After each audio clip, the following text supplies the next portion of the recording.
It says here that all delegates are required to write a position paper. Position paper? Okay, let me ask Kanya. Hey Kanya, can you help me understand what the position paper is all about? Hey Gabby, sure. Take a seat. Well, ALAMAU requires that each delegation submit at least one position paper before conference starts.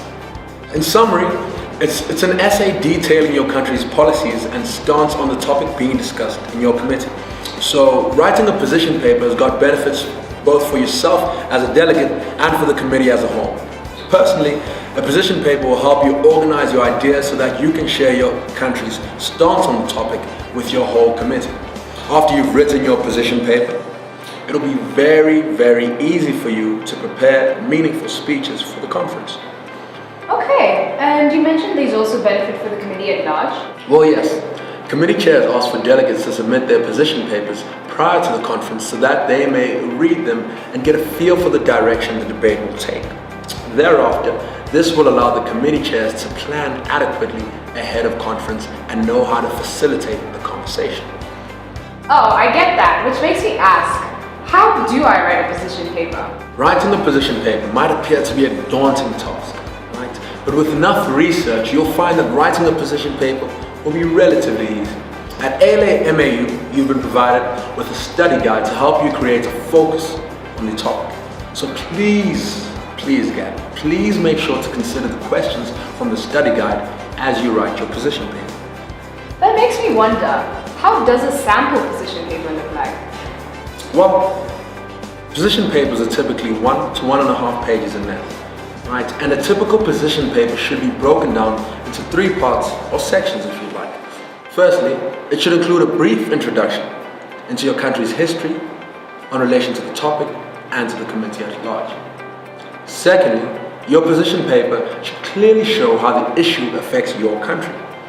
And this is done through how you show your country's policies and the justification for these policies with regards to the issue at hand.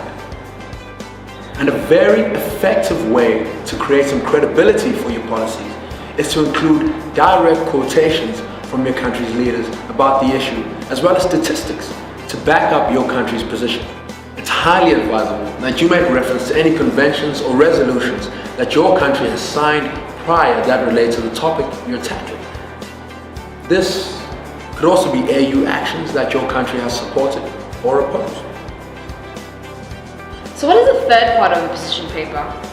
Well, the third and final part of your position paper covers what your country believes should be done to address the issue. In essence, what would your country like to accomplish in the committee's resolution? And this is your opportunity to make initial proposals of the resolutions that you'll want to see in the resolution paper at the end of Congress. This is the opportunity to make initial proposals to the resolutions that you will want to see in the final resolution paper at the end of conference. You've really explained to me what a position paper is all about. Do you have any other tips that could help me? Oh, sure. Well, what I can add personally, if you conduct extensive research, a position paper should be easy to write. Keep it simple. To communicate strongly and effectively. Avoid flowery wording and stick to uncomplicated language. Also, make sure that you're using standard parliamentary language because it is an official document. Right, so how do I make sure that my position paper is organized and that I don't create a confusing sea of information? Well, the best advice I could give you would be to separate each idea or proposal into its own paragraph. Also, do not rush when writing the position paper. Leave room to reread and then reread again your position paper to make sure it is error-free. Alright, and don't forget to cite your sources. Right, and you do this at the end of your position paper, and we do this, it is very critical because it shows where you got your facts and your statistics. Are there any other resources that could help me with writing my position paper? Well, let me think. Oh no, I'm being silly. Of course there are.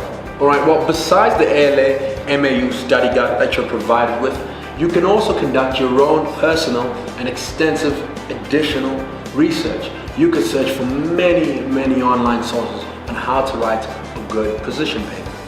That was really helpful, Kanya. I'm feeling really confident about writing my position paper now. Thank you so much. Well, Gabby, I'm only glad that I could help you.